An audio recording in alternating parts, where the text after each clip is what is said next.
استعينوا بالصبر والصلاة إن الله مع الصابرين ولا تقولوا لمن يقتل في سبيل الله أموات بل أحياء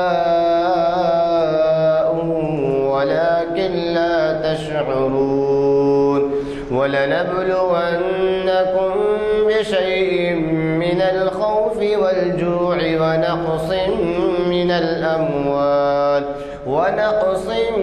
من الأموال والأنفس والثمرات وبشر الصابرين الذين إذا أصابتهم مصيبة قالوا إنا لله وإنا إليه راجعون أولئك عليهم صلوات من ربهم ورحمة وأولئك هم المهتدون صدق الله العظيم. حضرات، آج کا شریعت انفارمیشن سروس کی 762واں لیکچر ہے جس کو خطاب کریں گے اقبال احمد انجینئر صاحب.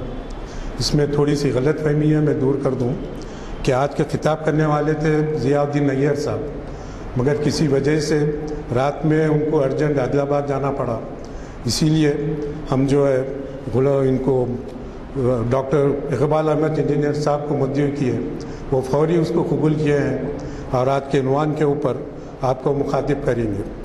آپ اللہ تعالیٰ سے دعا ہے کہ اقبال احمد انجینئر صاحب کی عمر اقبال میں ترقی دے اور ان کے تمام خوشیاں ان کو عطا کرے. اس دعا کے ساتھ میں مدعو کرتا ہوں اقبال احمد انجینئر صاحب کو کہ اپنے خطاب سے ہم کو سرفراز کریں. رسول الکریم ربی اشرح لی صدری ویسر لی امری واحلل عقدۃ من لسانی یفقہوا قولی. برادران محترم، ضیاء الدین نیّر صاحب کا یہ عنوان ہے ایمان اور اطاعت. میں اس کو تبدیل کرنا مناسب نہیں سمجھا کیونکہ رمضان کا مہینہ بھی ہے اور ایمان سے خاص تعلق تو مسلمانوں کا رہتا ہے، تو کوئی ریویژن ہو جائے. کوئی نیا عنوان نہیں ہے جس سے آپ سب واقف ہیں، مگر ایک عام مفتی کے طور پر آپ ہم دہرا لیں تاکہ ہمیں بھی محسوس ہو کہ ایمان کیا ہے اور کیسا ہے. تجدید ہو جیسا کہ ہر سال رمضان میں ہوتی ہے، اس کی تیاری ہم شعبان میں کر لیں. اس اعتبار سے میں نے اس عنوان کو اسی نام سے رکھا ہے. جیسے آپ جانتے ہیں کہ ایمان بڑا مستعمل لفظ ہے، یہ کوئی نیا لفظ نہیں ہے جس سے ہمارے ذہن مانوس نہیں ہے. مومن یہ بھی لفظ ہمارے لیے کوئی نیا نہیں ہے، ہم جانتے ہیں کہ مومن کیا ہے. تو ایمان کا جو لفظ ہے اس کا مادہ امن سے نکلا ہے.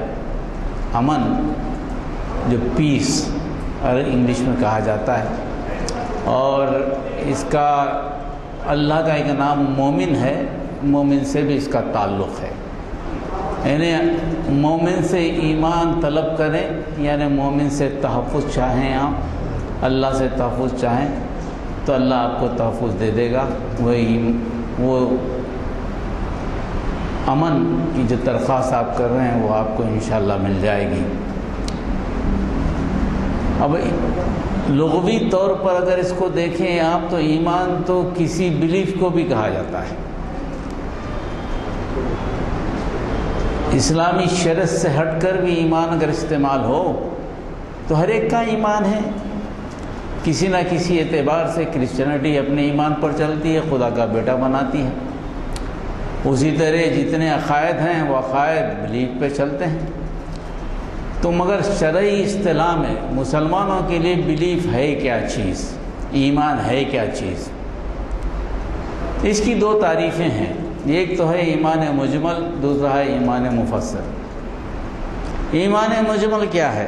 ایمان مجمل دراصل اللہ کی توحید کا اقرار ہے کہ اللہ ایک ہی ہے ذات و صفات میں، اختیارات اور احکامات میں۔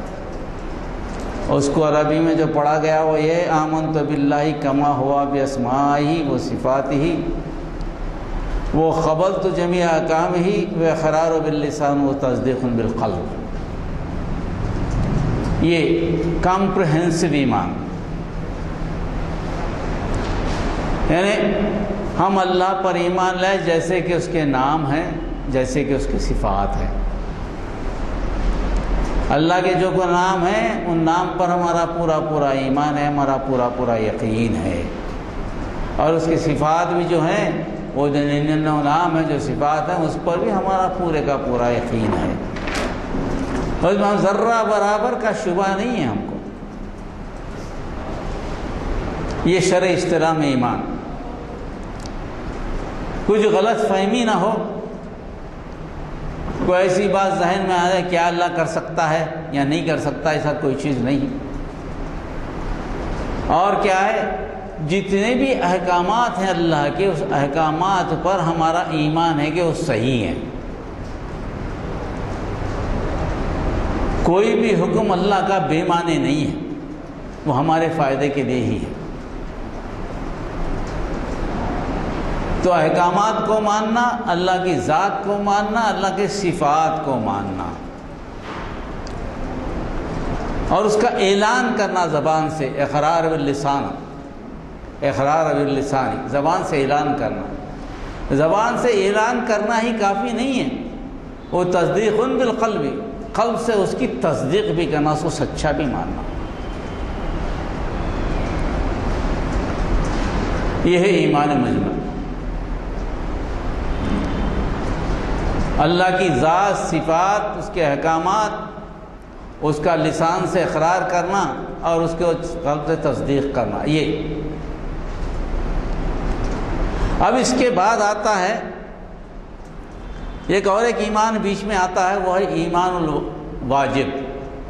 یہ آبلیگیٹری ایمان، یہ کمپریہنسو ایمان تھا، یہ ایک آبلیگیٹری ایمان ہوتا ہے، یعنی جو فرائض آپ پر کیے گئے اس کو ادا کرنا، نماز، روزہ، حج، زکوٰۃ، اس کو ادا کرنا۔ یہ آبلیگیشن سے آپ بچ نہیں سکتے۔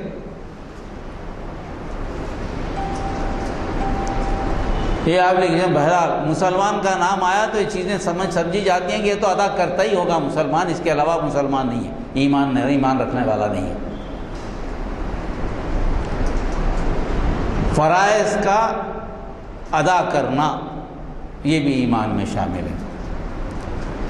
اور تیسرا ایمان آتا ہے ایمان مفصل، اس کی تفصیل ہے۔ یہ کیا ہے، اس میں فرائض کے آبلیگیٹری اور نان آبلیگیٹری ہے، دونوں چیزیں بھی ادا کرنا، اس میں نفل بھی آ گئے، ایسے کام بھی آ گئے جو تو آپ پہ فرض نہیں ہے مگر آپ اچھا سمجھ کے کر دیتے ہیں، مستحب بھی آ گئے، آپ سے پوچھ نہیں ہے اس کی،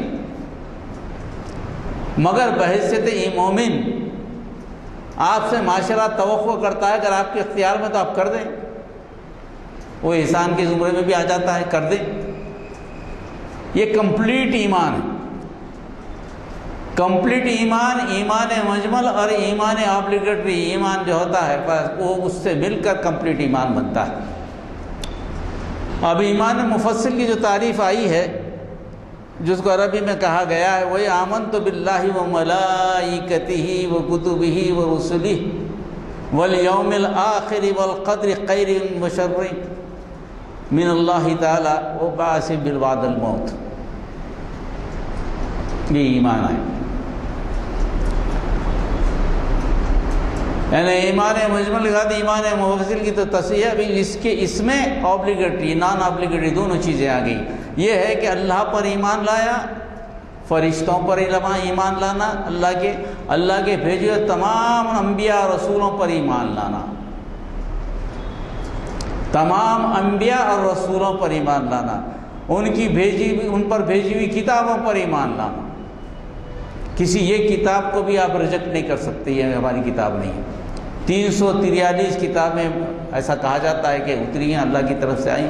343 کتابوں پر ایمان لانا، وہ جو کتابیں آپ کو معلوم ہیں، جو کتابیں آپ پر کو نہیں معلوم ہیں، جو رسول کے نام قرآن مجید میں دیے گئے ہیں اور جو رسول کے نام قرآن مجید میں نہیں ہیں، اللہ بہتر جانتا ہے، ان ساروں پر ایمان لانا۔ اس کا مطلب یہ ہوا کہ آدم علیہ السلام سے لے کر نبی کریم صلی اللہ علیہ وسلم تک جو پیغام بھیجا گیا تھا وہ ایک ہی پیغام ہے۔ اسی لیے تو اللہ تعالیٰ کہتا ہے کہ سب پر ایمان لاؤ، ورنہ ایمان لانے کی لاؤ بولنے کی وجہ پیدا نہیں ہوتی۔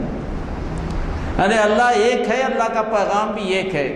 اللہ کی امت واحدہ، کان الناس امۃ واحدہ، ابتدا میں تو لوگ سب ایک ہی تھے، ایک ہی طریقے پہ تھے۔ اللہ کا ایک ہی طریقہ ہے، لوگوں نے اس کو بدل لیا، بدل کر الگ الگ مذہب بنا لیے ہیں، مگر آنے والا دین ایک ہی ہے، اسلام۔ اسی لیے کہا جا رہا ہے کہ آمنت باللہ، میں اللہ پر ایمان لاتا ہوں، ان ملائکوں پر ایمان لاتا ہوں، کیونکہ اللہ اور بندے کے درمیان پیغام پہنچانے والے کون ہیں؟ ملائکہ ہیں، فرشتے ہیں۔ اگر ان پر ایمان نہ لائے تو پھر پیغام پہ کیسا ایمان ہوگا؟ فرشتوں پہ ایمان لانا اس لیے لازم ہے، یہ پیغام کتابوں کی شکل میں انبیاء کو پہنچا ہے، وہ اس کا ذریعہ تو پیغمبر بنے، اور پیغمبر اپنے فرشتے بنے ہیں، اور فرشتے ایماندار ہیں، اللہ کے کلام میں خرد برد نہیں کرتے۔ فرشتوں پر ایمان لانا اور اس کی کتابوں پر ایمان لانا، کتابوں کا مطلب طریقے زندگی ہر زمانے میں اللہ تعالیٰ نے سکھایا ہے لوگوں کو کیسی زندگی گزاری جائے۔ لوگوں کو جہالت میں زندگی گزارنے کے لیے نہیں چھوڑ دیا اللہ تعالیٰ۔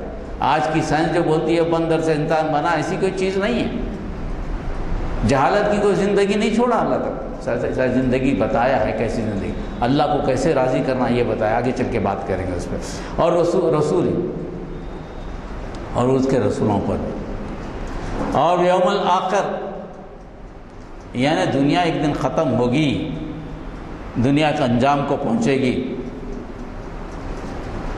ختم ہونا ہے دنیا ایسی چلتے نہیں رہے گی، پنرجنم آتے رہے گا، آپ زندگی گزارتے رہیں گے، ایک عہد کے بعد دوسرا عہد آتے رہے گا، چلتے رہیں گے، کبھی بلی بن جائیں گے، کبھی کتا بن جائیں گے، کبھی یہ ہو جائیں گے، چلتے رہیں گے، سائیکل ہے کہ چلتا ہے، بہرحال کچھ سال ہے، کچھ لاکھ سال ہیں، وہ لاکھ سال میں پھرتا رہا ہے، دنیا چلتی رہے، ایسا کوئی بھی نہیں چیز نہیں ہے۔ یہ دنیا کی ابتدا ہوئی تو اس کا اختتام بھی ہے، یوم الآخر وقدر خیر شر رہی، اور تمہارے لیے اچھا و برا جو کچھ بھی ہوتا ہے وہ من جانب اللہ ہے، تقدیر پر ایمان لانا، اس میں بڑی خوبی ہے، ایمان کی ایک بڑی کسوٹی ہے۔ ہم کسی کام کا نہ ہونے سے کسی کی شکایت کر دیتے ہیں، کسی سے فائدہ ہو تو اس کی تعریف بھی کر دیتے ہیں۔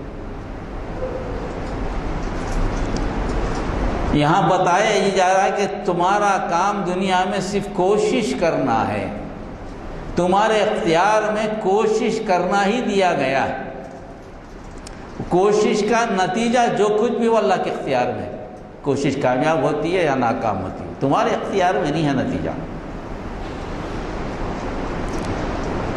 اچھی کوشش کا نتیجہ برا نکلتا ہے، کبھی کوشش ہی نہیں ہوتی فائدہ ہو جاتا ہے۔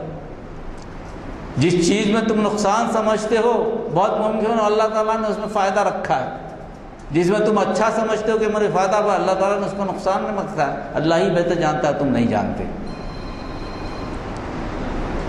اس میں بڑی حکمت ہے، اس میں بتایا گیا ہے کہ تمہیں کوئی نقصان نہیں پہنچا سکتا، نہ تمہیں کوئی فائدہ پہنچا سکتا ہے۔ دنیا میں تمہاری زندگی اللہ نے خرید لی، تم بک چکے ہو جنت کے عوض، یہ تمہارا الٹیمیٹ گول ہے۔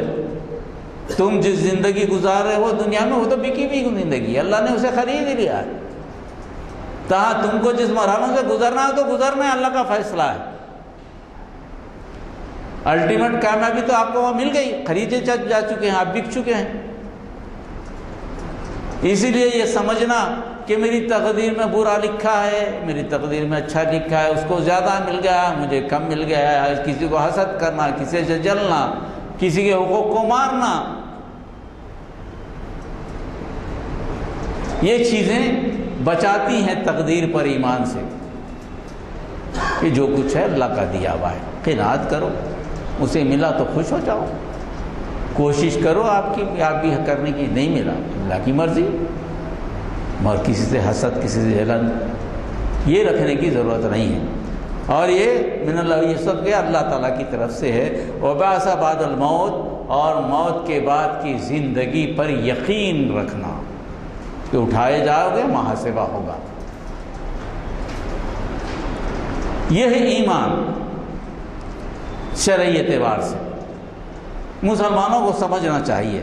مگر ہم اپنی زندگی کو دیکھیں تو ایسا معلوم ہوتا ہے کہ گو کہ ہم اقرار باللسان کرتے ہیں، تصدیق بالقلب بھی کر دیتے ہیں، ایسا نہیں کہ نہیں کرتے، مگر ہماری زندگی کچھ پہلو ایسے ہیں جس میں ایسا معلوم ہوتا ہے کہ ایمان ہمارا کمزور ہو جاتا ہے۔ کمپریہنسو ایمان میں کم و بیشی کی گنجائش ہی نہیں ہے، یعنی ایمان مجمل میں کمی و بیشی کی گنجائش نہیں، اللہ کی توحید میں کم و بیشی کی گنجائش ہی نہیں ہے۔ اللہ ایک ہے، اس کے صفات ایک ہیں، اور اس کے احکامات بالکل لازم ہیں، اور اس کے لسان سے توحید تصدیق بالقلب، اس میں کسی قسم کی کوئی گنجائش نہیں ہے۔ اگر اس میں کوئی گڑبڑ ہو جائے تو ایمان سرے سے ختم، ایمان بالکل ہی ختم۔ توحید میں گڑبڑ ہو تو ایمان ہے ہی، باقی نہیں رہتا۔ اس میں احتیاط کی ضرورت ہے۔ کیا ہم اللہ کی ذات کو ایک مانتے ہیں اور اس کی صفات کو ایک مانتے ہیں؟ کیا کسی سے کوئی لو تو لگا کے نہیں بیٹھے، کسی سے کچھ مانگ تو نہیں رہے ہیں، اللہ سے مانگنے کے بجائے کسی انسان سے کچھ امید لگا کر تو نہیں بیٹھے ہیں؟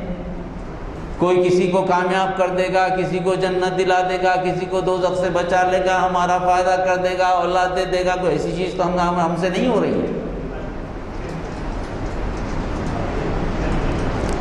اللہ کے اختیارات میں کسی کو شامل کر رہے ہیں، اس کی گنجائش ہے ہی نہیں، اس میں کم و بیشی کی گنجائش ہی نہیں، ایمان سے بے دخل۔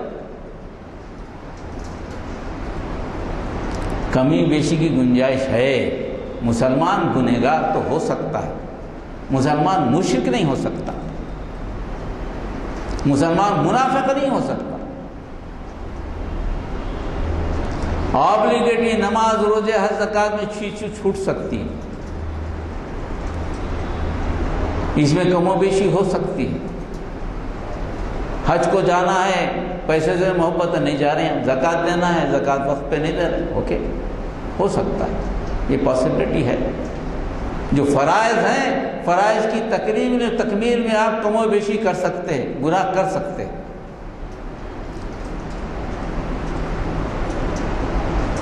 اگر گناہ کرے توبہ کرے، توبہ میں کیا ہے؟ کمپریہنسو ایمان پہ آ گیا، اللہ کو غریب اللہ پکڑ لیں گا مجھے، میں معافی چاہ لیتا ہوں، تو وہ چیز آ گئی۔ اسی طرح تکمیل کمپلیٹ ایمان میں بھی کم و بیشی ہو سکتی، تو بچنا کس سے؟ ہمیں توحید سے، توحید میں اللہ کی ذات، صفات، اختیارات اور احکامات میں کسی کو شریک کرنے سے بچنا ہے۔ اس سے بچ گئے زندگی کامیاب۔ اللہ سارے گناہوں کو معاف کرے گا مگر اللہ شرک کو معاف نہیں کرے گا۔ ایمان کی سب سے بڑی کنڈیشن۔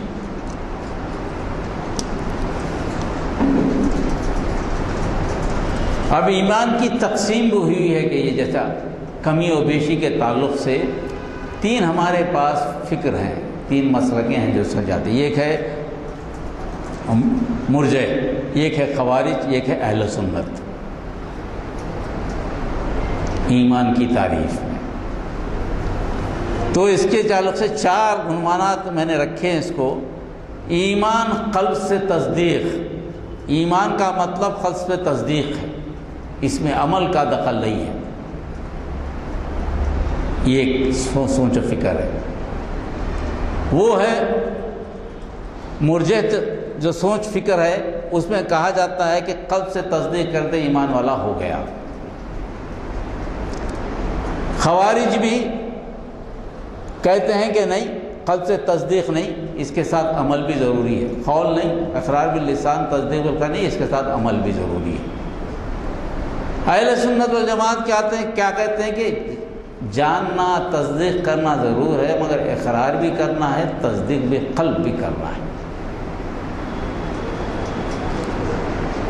صرف تصدیق بالقلب نہیں، زبان سے ادا بھی کرنا، تصدیق بالقلب بھی کرنا. اور دوسرے معنی میں قول و عمل لازم ہے کیا ایمان میں؟ قول کے ساتھ عمل بھی لازم ہے کیا؟ مرجئہ کہتا ہے کہ چونکہ ایمان قول سے تعلق ہے، اس لیے عمل کی کوئی شرط نہیں ہے، اس میں عمل کرنا ضروری نہیں. خوارج کہتے ہیں کہ قول و عمل دونوں ضروری ہیں.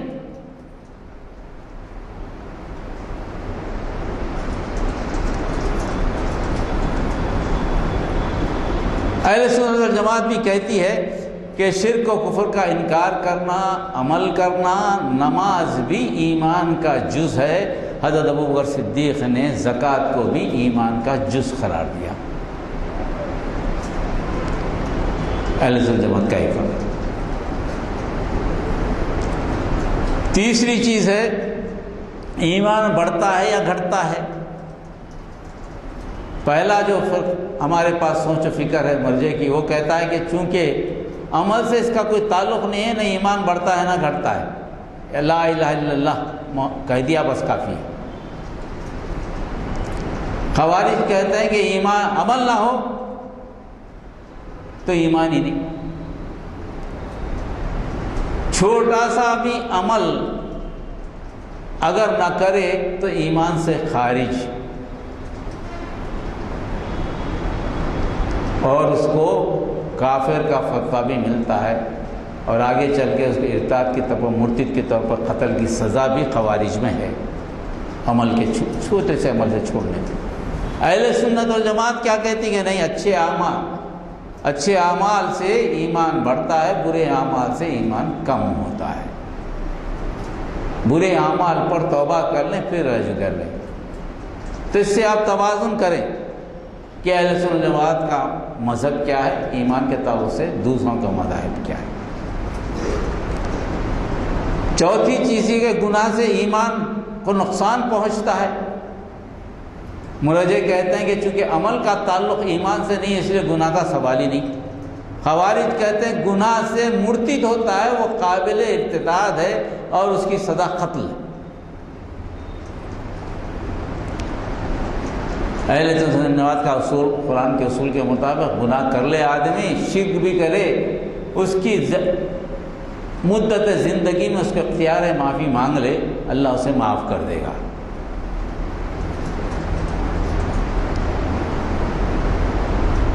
تو متوازن طریقہ ایمان کے معاملے میں اہل سنت والجماعت کا ہے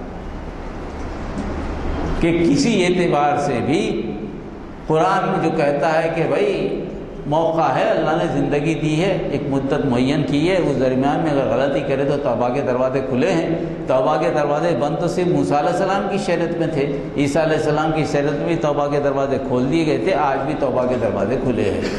مرنے سے پہلے بھی کافر اگر ایمان لائے تو اللہ اس کے پچھلے گناہ معاف کر دے گا، اسے بحیثیت مسلمان قبول کر لے گا. اور اس کی دلیل میں کئی آیتیں قرآن مجید کی ہیں. تو اس طرح سے یہ ہے.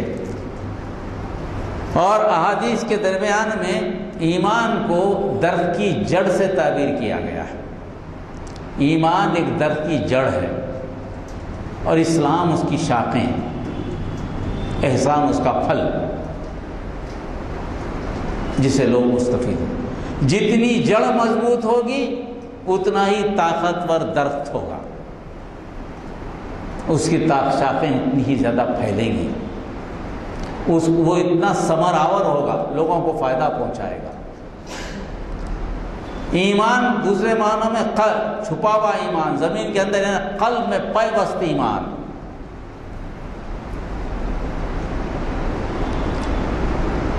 جو ہر آدمی کی حرکت اس کے ایمان کے مطابق ہوتی ہے۔ ایمان کو چیک کرنے کے لیے ایک دوسری مرتبہ ایک جگہ یہ کہا گیا کہ اگر واقعی تم چاہتے ہو کہ تم ایمان کو اپنے چیک کرو، ذرا اپنی موت کو یاد کرو۔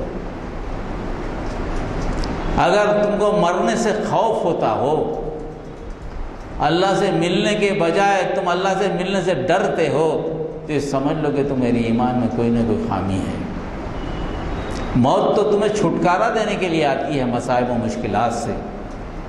اگر موت سے خوف ہو رہا ہے تم کو، تو سمجھو کہ ایمان کہیں نہ کہیں تمہارا کمزور ہے۔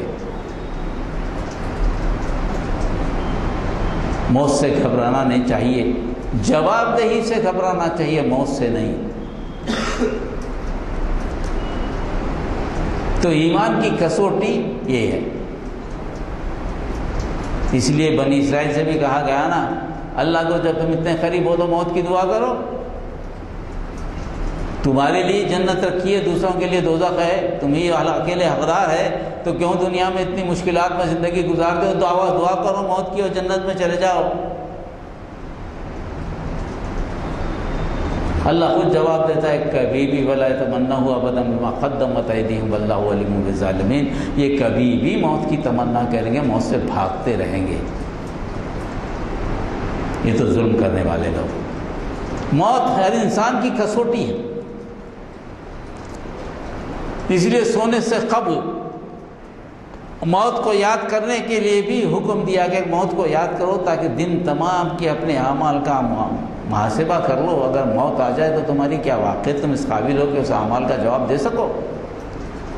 ایمان کو مضبوط کرنے میں موت کو یاد کرنا ضروری ہے۔ ایک چیز، اب اس کے بعد ایک چیز آتی ہے، ایمان کے 3 شعبے ہیں۔ ایک شعبہ ہے معرفہ، ایمان کا معلوم ہونا، نالج، ایمان کی نالج کیا ہے۔ دوسرا ہے اٹیسٹیشن، ٹیسٹیفائی کرنا، اس کو تصدیق کرنا اس کی۔ تیسرا شعبہ ہے التزام، کمٹمنٹ۔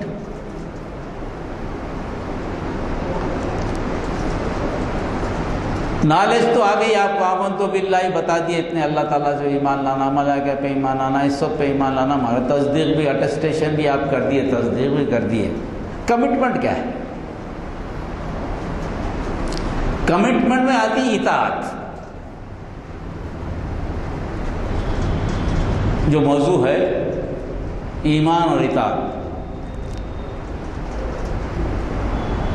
اطاعت کیا ہے؟ اسلام۔ ایمان کیا ہے؟ قلب کی کیفیت۔ اسلام کیا ہے؟ اعضاء و جوارح سے اس کا ظاہر ہونا۔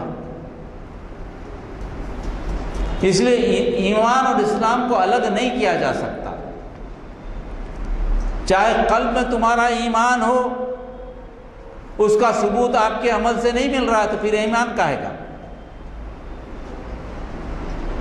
اعمال ظاہرہ اگر ایمان کے مطابق ہیں، اللہ کے احکامات کے مطابق ہیں، کہ آپ کے قلب کی تصدیق کا وہ عملی ثبوت ہے۔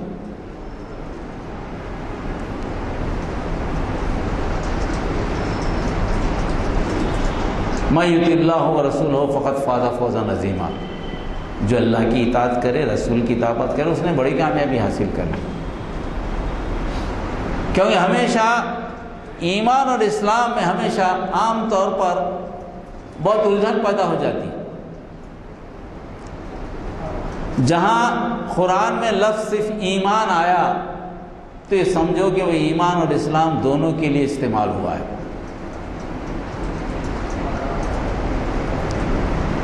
اور جہاں اسلام آیا، وہ بھی ایمان اور اسلام دونوں کے لیے استعمال ہوا ہے۔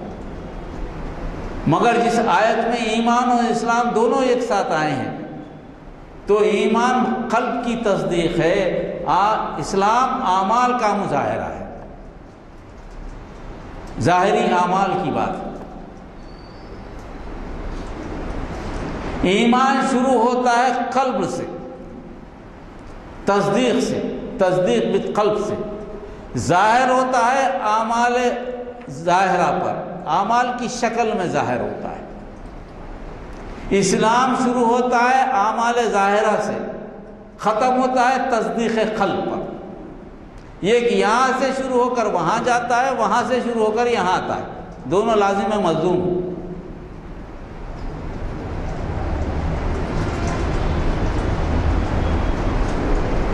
لازم ملزوم، اس لیے اطاعت کیا ہے؟ دراصل ایمان کا عملی مظاہرہ ہے، اور بغیر ایمان کے عمل ناقابل قبول۔ ایمان نہیں ہے تو عمل نہیں، کسوٹی کیا ہے؟ ایمان، اس کے بعد عمل۔ جب ایمان آ گیا تو ایمان اور عمل دونوں ساتھ۔ ایمان نہیں ہے تو عمل کی کوئی اہمیت ہے۔ کوئی آدمی اچھا کام کر لے، خدمت کرے، لوگوں کی مدد کرے، اتنا لوگوں کی مدد میں آگے بڑھے گا، تو اس کا مقابلہ نہ ہو اور ایمان نہ رکھے تو اس کے اعمال قابل قبول نہیں ہیں۔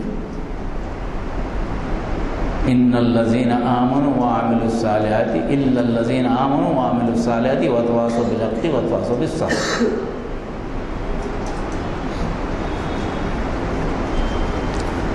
اب اطاعت میں، اعمال میں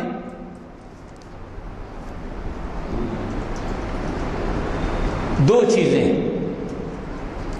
ایک تو ہے اسلامی معاشرہ، دوسرا ہے مشترکہ معاشرہ جس میں اسلام بھی شامل ہے۔ ان میں اطاعت کیسی ہو؟ اسلامی معاشرے میں تو اسلام کے پورے پہلو پر مدد ہو، اس میں کوئی انفرادی زندگی، اجتماعی زندگی، قومی زندگی، سارے کے سارے احکامات جو دیے گئے ہیں اس پر عمل ہو۔ ایمان کا ایک دوسرا بڑا تقاضا ہے، وہ یہ کہ غیر مسلموں میں، ایمان نہ لانے والوں میں اس کی کیا ذمہ داری ہے ایمان والوں پر؟ وہ ہے دعوت دین کی ذمہ داری۔ یہ ایمان کا 50% حصہ ہے۔ جہاں ایمان کا اطاعت کے معاملے میں 50% حصہ اسلامی معاشرے کی بنیاد رکھنا، اس کی حفاظت کرنا ہے، ایمان کی اطاعت میں 50% حصہ ان لوگوں کے لیے کام کرنا ہے جو اسلام سے واقف نہیں ہیں، ان تک دین کو پہنچانا۔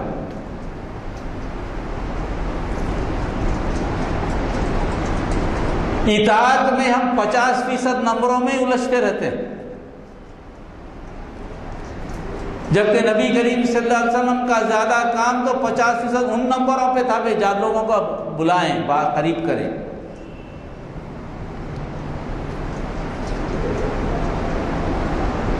یہ ذہن میں رکھنا چاہیے۔ جہاں رمضان بھی آ رہا ہے، ایمان اور اطاعت کا ایک دوسرے سے تعلق ایسا ہے، اطاعت اسلام، ایمان تصدیق بالقلب۔ اسلام میں پھر جو دو چیزیں آ گئی، معاشرے کی اصلاح، معاشرے اسلام کی اصلاح، معاشرے انسانیت کی اصلاح، دونوں چیزیں ساتھ ساتھ چلتی ہیں۔ ایک حدیث جبریل ہے، وہ پڑھ کر میں اپنی تقریر کو ختم کروں تاکہ 3 چیزیں ہم کو معلوم ہو جائیں۔ اسلام کیا، ایمان کیا ہے، اسلام کیا ہے، احسان کیا ہے۔ اس میں حضرت عبداللہ بن عمر سے روایت ہے کہ آپ نے اپنے ابا جان حضرت عمر سے سنا کہ ایک سفید لباس میں وجیز شخص آیا جس کے بال بہت کالے تھے، وہ ہم میں سے نہیں تھا۔ ایک سفید لباس میں وجیز شخص آیا جس کے بال بہت کالے تھے اور وہ ہم صحابہ میں سے نہیں تھا۔ نبی کریم صلی اللہ علیہ وسلم نے سامنے گھٹنے ٹیک کر بیٹھ گیا اور آپ کے رانوں پر، دونوں اناروں پر دونوں ہاتھ رکھے اور دریافت کیا کہ اسلام کیا ہے۔ آپ صلی اللہ علیہ وسلم نے ارشاد فرمایا لا الہ الا اللہ کی تصدیق کرنا نہیں ہے کوئی معبود سوائے اللہ کے، محمد رسول اللہ صلی اللہ علیہ وسلم اس کے پیغمبر ہیں، نمازوں کا قائم کرنا، زکوٰۃ دینا، روزے رکھنا، استطاعت پر حج کرنا۔ تو اس شخص نے کہا آپ نے سچ کہا۔ حضرت عمر رضی اللہ تعالیٰ نے کوئی الجھن میں پڑ گئے، خیال کیا ایک ایسا شخص ہے سوال بھی پوچھ رہا ہے اور تصدیق بھی کر رہا ہے، جواب کی تصدیق بھی کر رہا ہے۔ پھر اس نے جو سوال کیا، اس نے پوچھا ایمان کیا ہے؟ آپ صلی اللہ علیہ وسلم نے ارشاد فرمایا اللہ پر یقین رکھنا، اس کے فرشتوں پر، کتابوں پر، رسولوں پر، یوم آخرت پر، تقدیر پہ، خیر و شر پر۔ پھر اس شخص نے کہا آپ نے سچ کہا۔ پھر اس نے سوال کیا کہ احسان کیا ہے؟ آپ صلی اللہ علیہ وسلم نے ارشاد فرمایا اللہ کی ایسی عبادت کرو جیسے کہ تم اسے دیکھ رہے ہو۔ اگر یہ کیفیت تم میں پیدا نہ ہو تو کم از کم یہ کر لو کہ اللہ تمہیں دیکھ رہا ہے۔ بڑی پیاری بات ہے، بڑی پیاری بات ہے ایسا، یعنی ہر لمحے جو بھی کام کرو ایسا محسوس کرو کہ اللہ تمہیں دیکھ رہا ہے۔ کوئی بھی فیصلہ کرنے سے پہلے اللہ کی موجودگی کا احساس کر لو۔ یہ ہے وہ ایمان کی کیفیت، احسان کی کیفیت۔ اللہ تم سے دور نہیں، اللہ کے تم نگرانی میں ہو۔ یہ ایمان کی کیفیت، ذرا غور کیجئے، ایمان۔ پھر اس نے دریافت کیا قیامت کب ہوگی؟ تو آپ صلی اللہ علیہ وسلم نے ارشاد فرمایا مسئول بھی اتنا ہی جانتا ہے جتنا کہ سائل، یعنی میں جواب دینا والے بھی اتنا ہی جانتا ہوں جتنا کہ تم پوچھنے والے جانتے ہو، مجھے بھی نہیں معلوم، تم کو بھی نہیں معلوم۔ اس نے کہا، اس نے پوچھا کہ اس کی کچھ نشانیاں بتائیے، آپ کو نہیں معلوم ہے تو کچھ نشانیاں بتائیے۔ تو آپ نے ارشاد فرمایا لونڈی اپنے مالک اور مالکین کو جنے گی،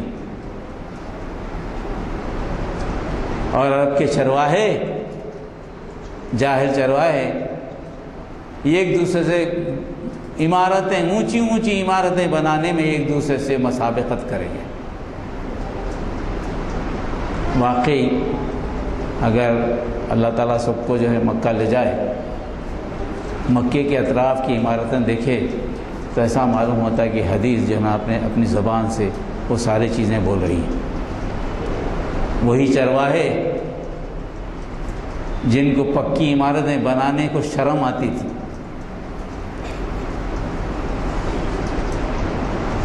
امیہ خاندان میں کوئی پکی عمارت نہیں بنی، پکی عمارتیں تو بنو عباسیہ سے بنی۔ پکی عمارت بنانا چاہتے کہ ہم عمارت تو بنا رہے ہیں، ہمیں کیا معلوم کہ ہم اس میں رہ سکیں گے یا نہیں رہ سکیں گے۔ وہ بھی ایمان کے لیے خطرہ سمجھتے تھے کہ اللہ یہ یقین بھی ہم کو ہو کہ ہم زندہ رہیں گے، اللہ کو معلوم ہم زندہ رہیں گے نہیں۔ اتنے بھی ایمان کو متزلزل نہیں کرنا چاہتے تھے وہ لوگ۔ یہ یقین تھا جو ہے جیسا گزارا گزارو، زندگی جو ہے بنجارے کی زندگی ہے گزارو۔ یہ حضرت عمر فرماتے ہیں کہ وہ صاحب چلے گئے، صحابہ کا طریقہ کار دیکھیے، صحابہ حضرت عمر جلیل القدر صحابی، نبی کریم صلی اللہ علیہ وسلم پوچھتے نہیں کہ شخص کون تھا کیا تھا، ہم منتظر ہیں کہ نبی کریم صلی اللہ علیہ وسلم چاہے تو جواب دے دیں گے، میرے پوچھنے سے کیا ہوگا۔ محبت، نبی سے محبت کا طریقہ کہ سوال پوچھنے سے بھی دل میں خیال ہے کہ ایک ایسا شخص تھا بھائی، آیا سوال کیا اور جواب بھی دیا، تصدیق بھی کیا اور چلا بھی گیا، اور رسول اکرم صلی اللہ علیہ وسلم ہیں، اور محبت کا تقاضا ہے کہ سوال کریں نبی سے۔ ام تريدون ان تسألوا رسولكم كما سئل موسى من قبل، کیا تم چاہتے کہ رسول سے سوال کریں ایسے ہی سوال جس سے پہلے موسیٰ کی امت نے موسیٰ سے کیے تھے؟ صحابہ خاموش۔ نبی کریم صلی اللہ علیہ وسلم خود فرماتے ہیں عمر تم جانتے کہ وہ شخص کون تھا؟ صحابہ کا جواب دیکھیے، یا رسول اللہ، اللہ اور اللہ کے نبی بہتر جانتے ہیں، ہم کیا جانیں گے؟ جب تک اللہ نہ بتائے ہم کیا جانیں گے؟ اللہ اور اللہ کے نبی بہتر جانتے ہیں۔ پھر رسول اکرم صلی اللہ علیہ وسلم نے فرمایا وہ جبرائیل تھے۔ انہوں نے تمہارے درمیان آ کر مذہب دین کیا ہے، دین کی اہم باتیں تمہیں بتا کر سکھا کر چلے گئے۔ اس سے پتہ کلیئر ہو گیا معاملہ کہ دین اسلام کیا ہے، ایمان کیا ہے، احسان کیا ہے، قیامت کا معاملہ کیا ہے، کلیئر ہے حدیث جبریل۔ اس میں کوئی دو رائے نہیں ہے۔ ہم سب کچھ ہو سکتے ہیں، ہم گنہگار بھی ہو سکتے ہیں، مگر ہم مشرک نہیں ہو سکتے، ہم جھوٹے نہیں ہو سکتے۔ ایمان ہمارا کبھی شرک کرانے کو تیار نہیں کر سکتا، نہ جھوٹ بولنے کو تیار کر سکتا ہے۔ اور اطاعت میں 50% تو ہم کام کر رہے ہیں اپنے آپ کو۔ رمضان آ گیا، پوری توجہ 50% کی طرف، خود کی اصلاح کے لیے، خود کی اصلاح کے لیے، خود کی اصلاح بہت اچھی چیز ہے، مگر 50% اور بھی تو ہے، وہ بھی تو آدم کی اولاد ہے، ان کو دعوت دینے کا طریقہ کب پیدا ہوگا؟ کیا کریں گے ہم؟ 50% اطاعت، 50% اطاعت سے بری، ایسا تو نہیں ہو سکتا۔ اس کو ذہن میں خیال میں رکھنا چاہیے۔ اور مسلمانوں میں بھی ایک وارننگ کے طور پر ایسا ہوتا ہے کہ ایمان لانے والوں کو بھی کہا گیا کہ ایمان لاؤ، یا الذین آمنوا آمنوا۔ کیوں؟ وہ اس لیے کہ بغیر معلومات کے پیدائشی مسلمان ایمان کے اس درجے کو نہیں پہنچ سکتا جو قابل معافی اور قابل قبول ہو۔ پیدائشی طور پر مسلمان ہونا فخر ہے، مگر آخرت میں حجت نہیں بن سکتا جب تک کہ ایمان کو سمجھا نہ جائے، قرآن کو سمجھا نہ جائے، اس کے مطالبات کو سمجھا نہ جائے۔ جب تک کہ کوئی چیز سمجھ میں نہیں آتی، اس پر عمل کرنے کو دل سے خواہش پیدا نہیں ہوتی۔ کوئی بھی چیز جب تک کہ خشوع خضوع سے ادا نہ کریں، آپ اپنے آپ کو اللہ کے حضور میں نہ سمجھیں، تو وہ چیز بھلا کیسے ادا ہوئی؟ نمازیں بھی کیسے ادا ہوئی، حج بھی کیسے ادا ہوا، زکوٰۃ بھی کیسے ادا ہوئی، کیسے ادا ہوئی؟ اللہ سے دل کی کیفیت ہی نہیں بدلی۔ اسی لیے کہا گیا ایمان والو، زبان سے تو تم ایمان کا حصہ، بعض جگہ تو یہ کہا گیا کہ اپنے عرب والے جو دیہاتی آتے تھے ان سے تو کہا گیا ہے کہ تم ایمان لائے، کہتے ہو ایمان لائے، کہہ تم پہ تو ایمان تمہارے قلب میں تو پہنچا ہی نہیں، تم کہو کہ اسلمنا، ہم اسلام لائے۔ یعنی مسلمانوں کو دیکھ کر تم عمل کر رہے ہو، مگر عمل کے پیچھے کیا مقصد ہے؟ تصدیق ایمان ہے، احکامات کی پیروی ہے، اللہ کے وجود کو ماننا ہے، یہ سب تو تم نہیں جانتے۔ تو تم دیکھے کوشش کر رہے ہو، جا کے سجدہ کرو، رکوع کرو، سب کر رہے ہو، مگر معلوم نہیں کہ سجدہ کیا ہے، رکوع کیا ہے، کیا ہے نہیں معلوم، تو پھر یہ تو اسلم نہ ہوا، ایمان کہاں آیا اس میں؟ اور ایمان کے بغیر عمل ناقابل قبول ہے۔ تو چاہے کوئی بھی ہو، پیدائش اللہ کا فضل ہے، مگر یوم آخرت میں محاسبہ اسی وقت ممکن ہے جب اس اللہ کے فضل کو رحمت میں تبدیل کرنے کے لیے اسٹڈی کریں۔ ایمان کیا ہے معلوم ہو، کفر کیا ہے معلوم ہو، اسلام کیا ہے معلوم ہو، احسان کیا ہے معلوم ہو۔ احسان کے درجے پہ اگر پہنچ جائے، عبادت ایسی ہو، عبادت کے معنی نماز، روزہ، حج، زکوٰۃ ہی نہیں ہے۔ عبادت کے وسیع تر معنی یہ ہیں، آپ کا ہر عمل، آپ کا ہر فیصلہ تابع اطاعت رسول ہو، تابع اطاعت الہی ہو، جو اللہ کا حکم ہو اس کے مطابق۔ عبادت کا آپ کا چلنا پھرنا، آپ کا بات کرنا، آپ کا سونا پھرنا، جو آپ کی زندگی کا ہر عمل عبادت ہے، اگرچہ کہ وہ اللہ کی مرضی کے مطابق ہو۔ اسی لیے کہا گیا یا تو عبادت کرو، عبادت کا لفظ استعمال ہو، نماز کا لفظ استعمال نہ ہو۔ عبادت کرو تو ایسی کرو جیسا کہ تم اللہ کو دیکھ رہے ہو۔ اگر ایسا اسٹیٹ نہ پا سکو تو ایسا کم از کم سمجھ لو کہ اللہ تمہیں دیکھ رہا ہے۔ اللہ کی موجودگی کا احساس مسلمانوں کے ساتھ چلے، کوئی لمحہ زندگی کا جاگتے ہوئے ایسا نہ گزرے جس میں اللہ کے وجود کا احساس باقی نہ رہے۔ گناہ اسی وقت کرتا ہے انسان جب اللہ کے وجود کا انکار کرتا ہے۔ اللہ نہیں دیکھ رہا گناہ کر دیتا، اللہ دیکھتے وقت کوئی گناہ نہیں کرتا، گناہ کرتے وقت اللہ کے وجود کا انکار کرتا ہے۔ اسی لیے توبہ رکھی گئی کہ پھر پلٹ کے آ جاؤ اس راستے پہ جس پہ اللہ کی موجودگی کا احساس ہو۔ تو ایمان ہر لمحہ بڑھتے چڑھتے اس لیے رہتا ہے کہ آپ سوچیں، نبی کے ساتھ رہے تو الگ ایمان، نبی کے گئے تو الگ ایمان۔ جس صحابہ نے پوچھا تھا نا، آپ نے کہا تو یہی تو اسلام ہے، اسلام کی کیفیت تو یہی ہے، ایمان کی کیفیت نہیں کہا نبی کا، اسلام تو یہی ہے کہ اسلام اتار چڑھاؤ آتا ہے، تمہارے کام کرنے کی نوعیت، مجھے دیکھو گے تو تمہارے ایمان میں قوت آئے گی، تم ایسی خوش و خضوع سے نماز پڑھو گے، میرے سے ہٹ کر پڑھو گے تو تمہارے نفسانی خواہشات تم پر حاوی ہو سکتے ہیں، تم میں وہ خشیت پیدا نہ ہو۔ مگر یہ ہے کہ احسان کو اللہ تعالیٰ نے ہمارے درمیان ایک بہترین چیز جبرائیل علیہ السلام سے سکھا دی کہ ہر لمحے اللہ کو محسوس کرو، ہر لمحے اللہ کو جانو، اللہ کی قربت کو محسوس کرو، شاید سے قریب جانو، ایمان مضبوط ہوتا جائے گا، ایمان میں انشاءاللہ ترقی ہوتی جائے گی اور ہم گناہ سے بچ سکیں گے۔ یہ چند باتیں تھیں میں نے آپ سے عرض کی، موقع نہیں ملا مگر اللہ تعالیٰ سے دعا ہے کہ اللہ تعالیٰ آپ کو ہم کو سمجھنے کی توفیق عطا فرمائے۔ ایمان ایک کمپریہنسو ایمان، ابلیگیٹری انسان، کمپلیٹ اسلام اللہ تعالیٰ ہمارے مقدر میں رکھ دے۔ اللہ تعالیٰ وہ احسان کا جو طریقہ ہمیں بتایا گیا اس احسان کے طریقے پر سمجھنے کی توفیق عطا فرمائے۔ اللہم انا نسألک من خیر ما اسألک منہ نبیک محمد صلی اللہ علیہ وسلم ونعوذ بک من شر ما استعاذک منہ نبیک محمد صلی اللہ علیہ وسلم وانت المستعان وعلیک البلاغ لا حول ولا قوة الا باللہ۔ سبحان ربک رب العزت عما یصفون وسلام علی المرسلین والحمد للہ رب العالمین۔ السلام علیکم ورحمۃ اللہ وبرکاتہ۔